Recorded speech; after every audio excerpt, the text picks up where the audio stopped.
आदिशक्ति मां विंध्यवासिनी का दर्शन पूजन करने आए वरिष्ठ कांग्रेस नेता ने मीडिया से बात करते हुए विधानसभा चुनाव में कांग्रेस और उसके सहयोगी दल की सरकार बनने की बात कही है। कहा कि सरकार कांग्रेस हर संभव प्रयास करेगी कि विपक्ष मतों में बंटवारा। बीजेपी पर हमला करते हुए कहा कि बीजेपी को जनता नकार चुकी है, जनता भाजपा को नहीं चाह रही है। कांग्रेस और उसके सहयोगी दल को इस चुनाव में भारी सफलता मिलेगी। बीजेपी एक झूठी पार्टी साबित हुई है।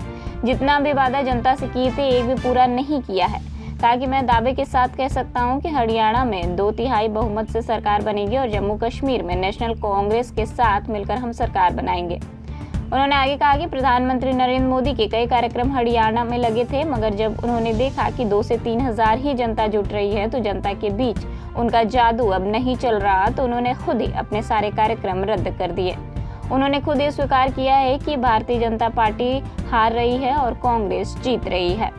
उत्तर प्रदेश में होने वाले विधानसभा चुनाव को लेकर कहा कि विपक्षी मतों के बिखराव को रोकने के लिए कांग्रेस के दरवाजे हमेशा दूसरे दलों के लिए खुले हैं और सीट बंटवारे को लेकर कहा कि यह जानकारी प्रदेश अध्यक्ष को होगी कि उपचुनाव में कितनी सीटें कांग्रेस को चाहिए। हम सम्मानजनक सीटें चाहते हैं।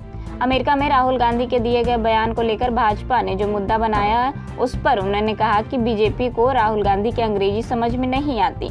राहुल गांधी ने जो कहा वह ठीक ही कहा कि हम आरक्षण को खत्म नहीं होने देंगे और जाति तथा धर्म के नाम पर अगर किसी धर्म को दबाया जाएगा तो हम उसको होने नहीं देंगे। कांग्रेस यथासंभव प्रयास करेगी कि विपक्ष के वोटों का बंटवारा न हो। भारतीय जनता पार्टी को हटाने का इसे अब कोई चाह नहीं रही है जनता की ये सत्ता बनी रहे।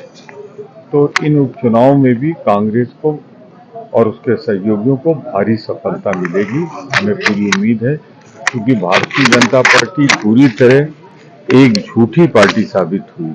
जितने वायदे किए थे जनता से एक भी पूरे नहीं हुए।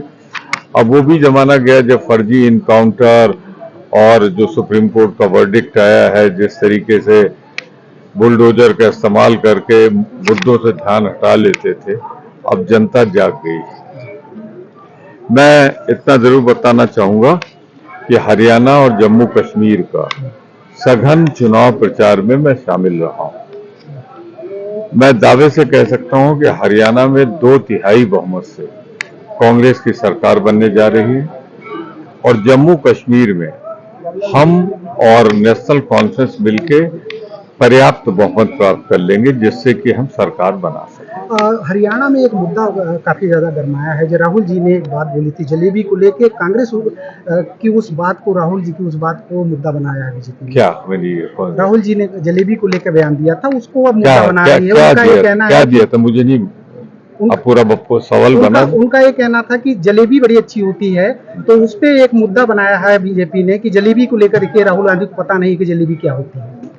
मेरी समझी नहीं, जलेबी अच्छी होती है, मैं भी दोहरा रहा हूँ। जिसको ना अच्छी लगती हो भाजपा वालों को, उसकी किस्मत ही खराब है कि जलेबी जैसी चीज उनको नहीं अच्छी लगती। क्या कर्नाटक चुनाव में हरियाणा चुनाव में हार रहे हैं, इसलिए इस तरीके के मुद्दे पूछ रहे हैं? देखिए, आपको बताऊं, जरा ओरिजिनल शेड्यूल देखिए नरेंद्र मोदी का। कितनी मीटिंगें लगी थी हरियाणा में, कितने दिन का दौरा था। जब उन्होंने देखा कि मुश्किल से 2000-3000 भीड़ इकट्ठा हो रही है, जनता में कोई उत्साह नहीं, तो उन्होंने अपना खुद ही दौरा कर्टेल किया और इस तरीके से उन्होंने स्वीकार कर लिया कि यहाँ भारतीय जनता पार्टी हार रही है और कांग्रेस हार रही है। कर्नाटक एक मंत्री हैं दिनेश गुंडू राव, उन्होंने सावरकर को लेकर एक बयान दिया है। सावरकर मांसाहारी थे, गोमांस खाते थे। मैंने ऐसा बयान कोई देखा नहीं। 10 सीट में जो चुनाव होना है, मिर्जापुर में चुनाव होना, क्या सपा सब को गठबंधन होगा या नहीं? मैंने कहा ना, सपा ही नहीं, जो भाजपा के खिलाफ है तो उनके खिलाफ जो वोट है उसका बंटवारा रोकने के लिए कांग्रेस के दरवाजे खुले हैं। हम मिलजुल कर लड़ना चाहेंगे। 5 सीटें मांग रहे हैं आप लोग? ये तो हमने सुना नहीं कहीं। अभी सीटों का नंबर हमें नहीं मालूम, प्रदेश अध्यक्ष जी को मालूम होगा, विधानमंडल दल की नेता को मालूम होगा, जनरल सेक्रेटरी को मालूम होगा। हम सम्मानजनक सीटें चाहते हैं। Thank you sir. अमेरिका में जो भाषण दिया है राहुल गांधी जी ने, उस पर बीजेपी वालों ने मुद्दा बना रखा है, तो उसको क्या कहेंगे? बीजेपी के पास हिंदुस्तान में तो कोई मुद्दा नहीं, और जो अमेरिका में राहुल गांधी बोले अंग्रेजी शायद उनके समझ नहीं आती है, इसलिए उसको ठीक से समझ नहीं पाया। राहुल गांधी ने जो भी कहा है ठीक कहा है। हम आरक्षण को कायम रखेंगे, अंतिम क्षण तक कायम रखेंगे और जाति और धर्म के नाम पर जिस तरीके से समाज के किसी धर्म को दबाया जाएगा तो उसके खिलाफ हम हैं। Thank you.